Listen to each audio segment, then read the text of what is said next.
Thank you, Chairman. Thank you all for being here with us and for your patience today. In my district, a lot of retirees' hard-earned dollars are at risk, and many of them are worried about what might happen with some of the conversations around raising the retirement age. In France, we're seeing the consequences of raising the retirement age against the interest and will of workers. I hope Congress is taking notice of that. It is not trivial to propose raising the age to retire when many working class people are living paycheck to paycheck with exhausting jobs. And we have better ways to address solvency and fiscal issues with important programs like Social Security and Medicare. Dr. Sandy, can you outline proposals that would make our social safety net more sustainable and effective, which shouldn't require workers to pick up the tab?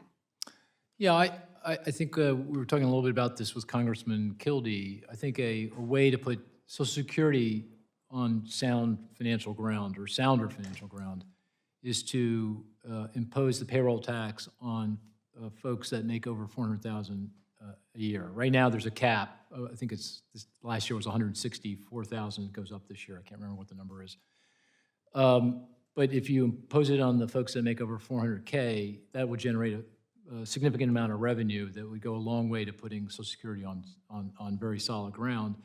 And all we would be doing is ultimately raising the percentage of earnings that are affected by the payroll tax back to where it was when Social Security was first established back in the 1930s. So, and the reason we've gotten into this kind of situation, many reasons, but one is the ongoing skewing of the income and wealth distribution, and this would go a long way to addressing, that issue. So I think that would be a good way of, in the case of Social Security. Medicare and Medicaid are more difficult because it goes to the cost of medical care, and that's, as we all know, a very complex issue. And we talked a little bit about prescription drug negotiations as an example of something that we could work on to make that a way of restraining the growth in medical care expenditures, not cutting benefits, but making them more affordable. So those are two examples. I appreciate that. It's good to know that there are options that don't require Americans to work longer. Mr. Chairman, I would like to enter into the record a report released this week from the Center for American Progress on the fiscal and socioeconomic costs of tax cuts. Without objection, so ordered. Thank you. Without the Bush and Trump tax cuts, debt as a percentage of the economy would be declining permanently. Over the past 25 years, tax cuts enacted initially during the Republican trifecta severely slashed federal revenues. It is estimated that these tax cuts have added $10 trillion to the debt since their enactment. Dr. Sandy, could you explain why making the Trump tax cuts permanent would harm our fiscal and economic outlook? It would be very costly. In fact, in the baseline budget, the budget that we've all been alluding to here, that the CBO scores, assumes that the tax cuts will expire as they are currently legislated under law. So if they're made permanent, then that baseline budget would show much worse fiscal outlook than we're talking about here, and to a significant degree.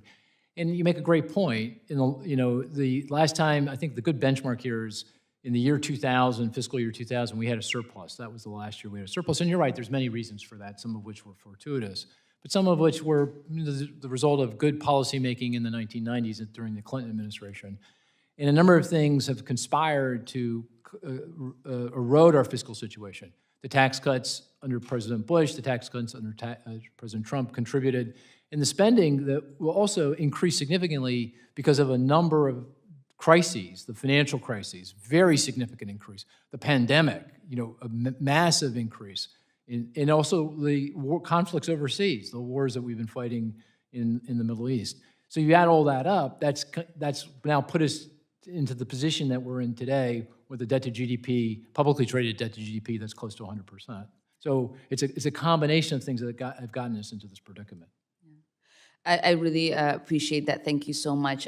It is obviously clear with that these tax cuts shouldn't even be on the table if we're trying to be serious about our fiscal responsibility. It's one thing for our Republican colleagues to say they want to be fiscally responsible, and it's another for them to continue to push for tax cuts for the rich and corporations. This kind of hypocrisy really puts the health of our economy at risk. And I hope that we become sensible in addressing the fiscal health of our country. Thank you. I thank the gentlelady from Minnesota and now yield 5 minutes to Mr. Ben Cline from Virginia. Thank you, Mr. Chairman. I was worried that